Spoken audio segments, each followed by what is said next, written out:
Bienvenidas y bienvenidos. Hoy nos metemos de lleno en un tema, la verdad, fascinante y bastante complejo.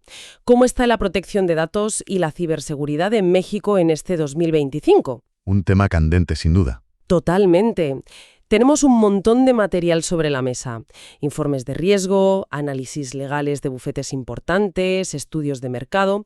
Vamos a intentar desgranar qué está pasando realmente, porque México está en plena transformación digital, ¿no? Sí, una metamorfosis en toda regla. Por un lado, leyes nuevas, muy ambiciosas.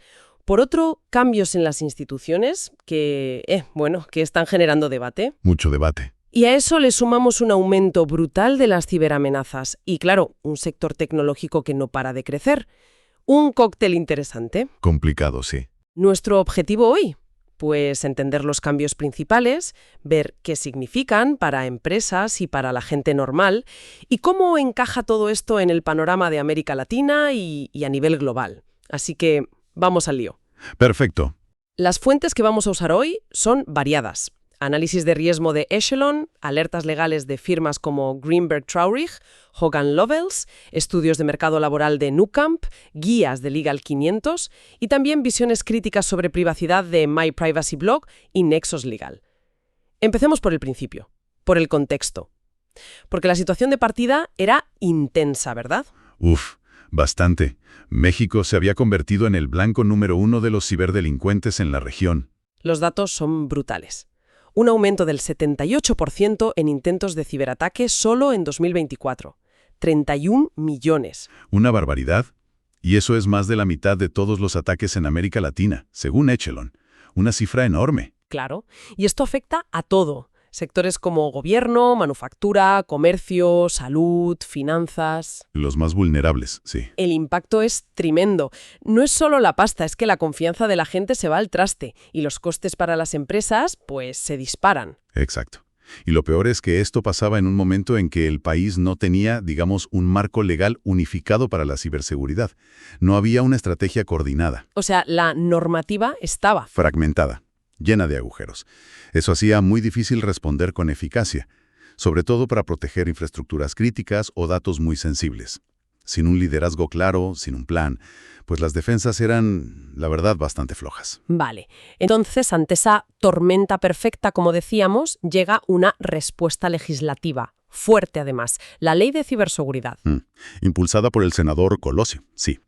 Busca crear un sistema nacional robusto. Y aquí es donde la cosa se pone, para mí, muy interesante. Pues sí, porque lo más llamativo, la filosofía de fondo, es que plantea la ciberseguridad como un derecho humano. Un derecho humano.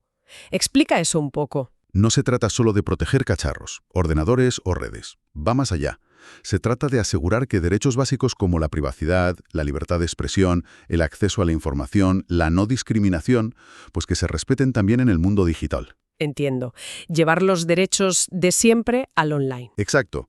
La ley quiere garantizar esos derechos digitales, proteger servicios esenciales, la luz, el agua, esas cosas, la seguridad pública y también la soberanía digital del país. Y reconoce derechos concretos, privacidad online, un Internet libre y abierto, lo que llaman neutralidad de red, transparencia de algoritmos, protección especial para niños y adolescentes, derecho a usar dispositivos seguros. Es una visión muy alineada con esa tendencia global del constitucionalismo digital. Suena muy bien, muy ambicioso. Pero, ¿cómo se come eso? ¿Cómo se lleva a la práctica? Pues proponen una estructura doble. Por un lado, una Agencia Nacional de Ciberseguridad. El cerebro, digamos. Algo así. Un organismo público descentralizado que coordina, implementa y vigila. Tendrá un registro de infraestructuras críticas, gestionará incidentes graves con los CERTs. Los CERTs, los equipos de respuesta a emergencias informáticas, como los bomberos de Internet, ¿no? Justo. Y también promoverá la cultura de ciberseguridad en el país. Formación, concienciación. Vale, la agencia por un lado y por el otro. Un sistema nacional de ciberseguridad. Esto es más una red de colaboración. ¿Quién está ahí? Pues todos los actores importantes, gobierno a todos los niveles, federal, estatal, municipal, la propia agencia, un Consejo Nacional de Ciberseguridad, los CERT, nacionales y por sectores, y representantes de empresas de servicios críticos. La idea es que todos hablen y trabajen juntos. Coordinación y colaboración, vale. ¿Y las empresas? ¿Todas tratadas por igual? ¿Mismas obligaciones? No. Y eso es importante. La ley clasifica según el riesgo. Ah, bien. Define categorías. Operadores de servicios esenciales, piensa en eléctricas, transporte. Administradores de infraestructura crítica, grandes redes. Proveedores de servicios digitales relevantes, nube, buscadores, redes sociales. El propio gobierno y empresas privadas con datos estratégicos o de alto riesgo. Y según donde caigas. Exacto, las obligaciones varían. Los de alto riesgo tienen el listón muy alto. Evaluaciones continuas, planes de contingencia serios, auditorías anuales, notificar incidentes inmediatamente. Ya. Los de riesgo medio, pues, políticas internas, evaluaciones periódicas, notificar solo lo gordo. Y los de bajo riesgo, medidas básicas de higiene digital, protocolos más sencillos. Se busca que sea proporcional. Tiene lógica, sí. ¿Y los CERTs, esos equipos de respuesta, qué papel concreto tienen ahora? Se formaliza su rol tanto a nivel nacional como sectorial para cada industria. Su trabajo es asegurar respuestas rápidas y adaptadas, vigilar amenazas, analizar ataques, coordinar la respuesta, lanzar alertas, ayudar en campañas de concienciación. Son la primera línea técnica. Vale. Una última cosa de esta ley. Mete mano a los ciberdelincuentes. Hay penas. La ley en sí, no. No establece delitos ni penas, pero sí que hace una recomendación clara. Actualizar el Código Penal Federal. Pone deberes. Eso es. Sugiere definir mejor delitos como el ciberacoso, ataques a infraestructuras críticas, el robo de identidad biométrica, que luego hablaremos de esto, que tiene miga, minar criptomonedas sin permiso, el ransomware o el uso chungo de la inteligencia artificial. ¿Entendido? O sea, una ley de ciberseguridad potente. Pero no es la única novedad grande. El 21 de marzo de este año entró en vigor una nueva Ley Federal de Protección de Datos Personales, la LFPDP-PP. Vaya nombre. Sí, el acrónimo se las trae. Reemplazar a la de 2010. ¿Qué cambia aquí? ¿Qué es lo gordo? Pues hay varios cambios importantes. Primero, ojo a la definición de dato personal. Se amplía. ¿Cómo? Ya no es solo info de una persona física identificable, ahora es de cualquier individuo identificable. Esto es sutil, pero podría pillar identificadores de empresas y, sobre todo, mete de lleno a los procesadores de datos, como los proveedores de nube. Interesante. ¿Qué más? El consentimiento se ponen mucho más serios. Tiene que ser libre, específico e informado. Más exigente. Mucho. Para datos normales, bueno, puede valer el tácito. Si no dices nada, aceptas. Pero para datos sensibles, salud, ideologías, esas cosas, o financieros, necesitas consentimiento expreso. Y para lo más sensible incluso por escrito. Se acabaron las zonas grises. Vale. ¿Algo más sobre avisos de privacidad o derechos? Sí, los avisos de privacidad ahora tienen que decir claramente qué usos necesitan consentimiento. Y curiosamente, quitan la obligación explícita de detallar todas las transferencias de datos que hace la empresa. También se amplía qué es tratamiento de datos. Casi cualquier cosa que hagas con ellos, manual o automática. ¿Y los derechos ARCO? ¿Acceso, rectificación, cancelación, oposición? ¿Siguen ahí? Siguen y se refuerzan. Y aquí hay una novedad muy interesante, conectada con la IA. A ver. Se introduce el derecho a oponerte a decisiones tomadas solo por IA o sistemas automáticos si te perjudican legalmente o afectan tus derechos. Un intento de poner coto a los algoritmos, digamos. Parece que se refuerza la protección del ciudadano, ¿no?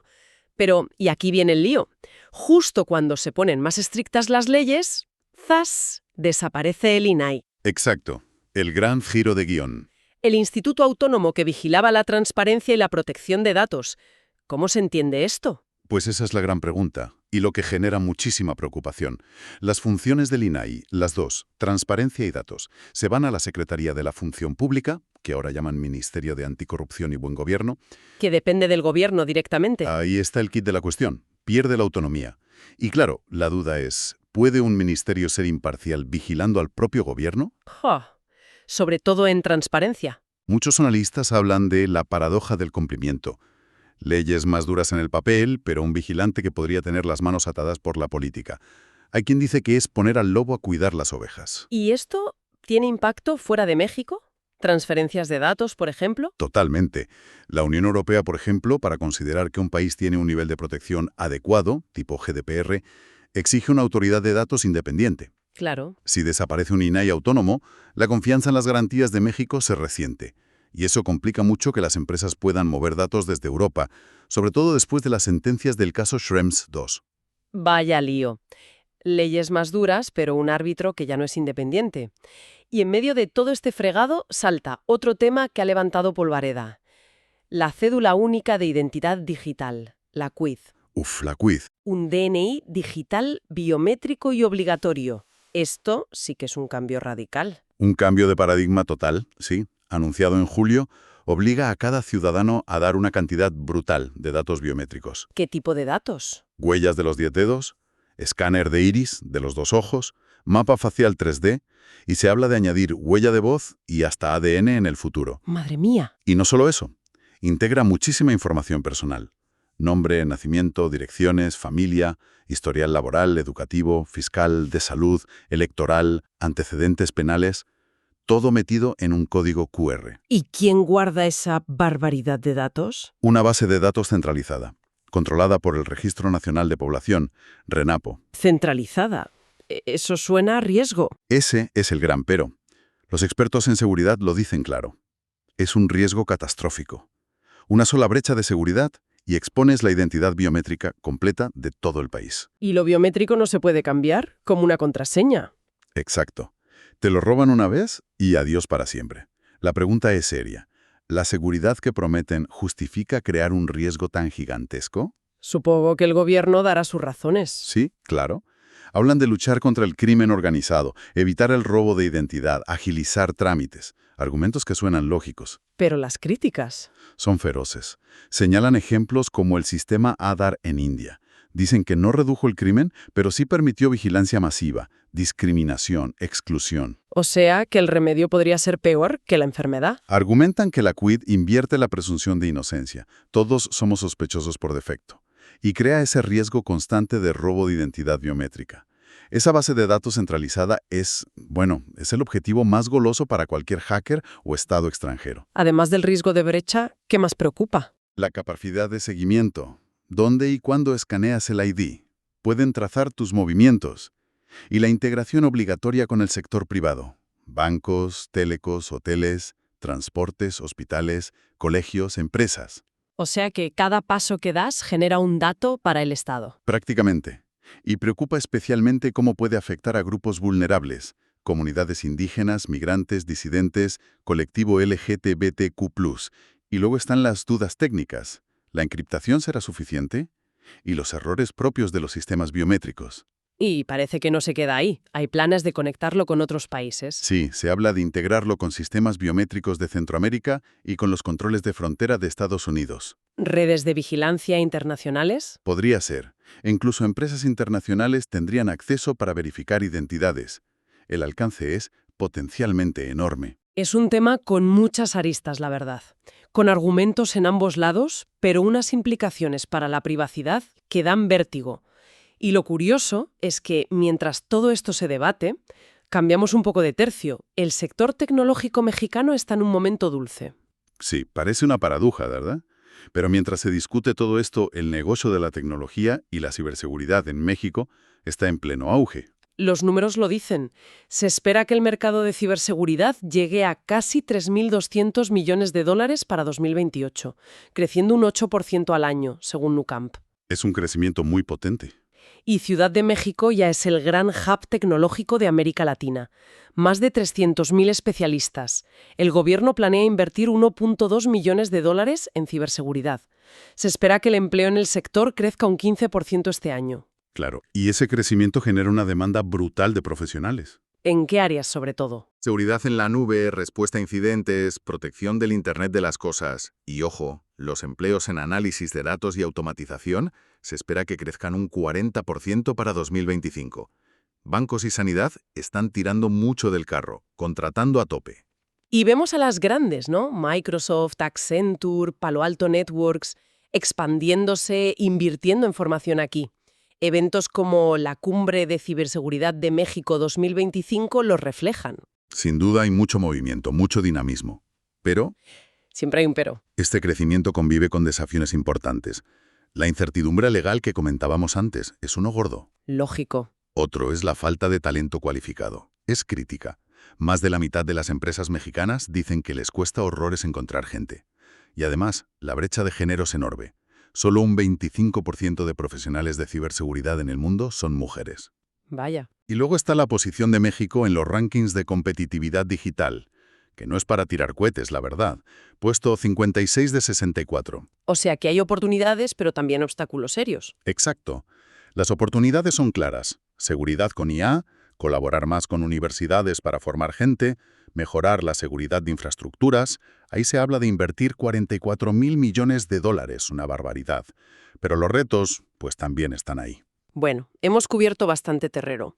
Leyes nuevas de ciberseguridad y datos, el cambio polémico del INAI al SAC-BG, la identidad biométrica obligatoria que da que pensar y un mercado tecnológico que despega, pero con turbulencias.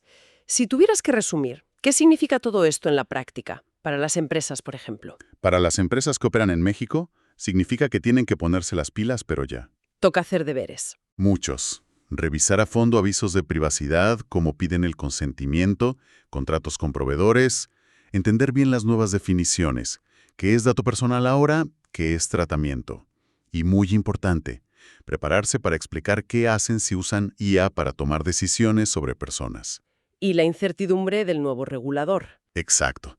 Tienen que aprender a moverse en esa incertidumbre del SAC-BG y gestionar los riesgos de mandar datos fuera de México, ahora que no hay una autoridad independiente clara y la UE no da el visto bueno fácilmente. ¿Alguna recomendación? Ser proactivo con el riesgo. Quizás usar tecnologías que mejoran la privacidad, las PETs, Privacy Enhancing Technologies, como el aprendizaje federado o la privacidad diferencial, para demostrar que se toman en serio la protección de datos en este entorno más complicado políticamente. Y si miramos fuera de México, ¿qué lecciones sacamos? ¿Cómo se compara con Europa, por ejemplo? Pues la nueva ley de ciberseguridad mexicana, con ese enfoque en derechos humanos, podría ser un modelo interesante para otros países de América Latina. Pero claro, la gran incógnita es cómo se implementará de verdad y qué impacto tendrá la desaparición del INAI. La implementación es clave. Siempre. Si la comparamos con el GDPR europeo, hay cosas parecidas en principios y derechos, pero diferencias importantes también. Por ejemplo, México se apoya muchísimo en el consentimiento. Europa tiene otras bases legales, como el interés legítimo. El alcance territorial es distinto, las multas también, aunque bueno, que México se haya adherido al Convenio 108 del Consejo de Europa sí que indica una voluntad de acercarse a estándares internacionales. vale, o sea que al final quedan tensiones importantes, ¿no? Sí, tensiones fundamentales. Por un lado, proclamas derechos humanos digitales, pero por otro, metes herramientas como la QUID con un potencial de vigilancia masiva enorme. La contradicción. Exacto. Por un lado, crecimiento económico, transformación digital, pero por otro, más carga regulatoria e incertidumbre política. Y luego, la tensión entre lo que quiere el país y los estándares internacionales, o los acuerdos comerciales como el TEMEC con Estados Unidos y Canadá. ¿El TEMEC qué dice? Prohíbe exigir que los datos se queden en México, pero deja una puerta abierta. Una excepción por objetivos legítimos de política pública. Una frase un poco ambigua que da juego. Está claro que el panorama digital mexicano en 2025 es complejo, es quedarse corta, lleno de cambios, de oportunidades, pero también de desafíos enormes y preguntas muy incómodas. Y eso nos lleva a una reflexión final, si te parece. Uniendo un poco todo. Adelante. Tenemos una autoridad de datos independiente que desaparece. El INAI. Una identidad biométrica obligatoria que avanza. La QUID. Un sector tecnológico que necesita datos como el comer. Y a la vez, una ley de ciberseguridad que dice proteger los derechos humanos digitales. Menudo panorama. La pregunta que flota en el aire es, con este nuevo escenario, ¿qué mecanismos reales quedan para asegurar que ese discurso de derechos humanos se cumpla? Sobre todo para proteger a la gente más vulnerable. O si al final, inevitablemente, el empuje económico y las ganas de vigilar del Estado van a pesar más que las libertades digitales individuales. Es la gran incógnita. Y la respuesta la veremos, o no, en los próximos años. una pregunta crucial, desde luego, que nos deja pensando y con ganas de seguir observando muy de cerca cómo evoluciona todo esto. Con esta reflexión cerramos nuestro análisis detallado de hoy.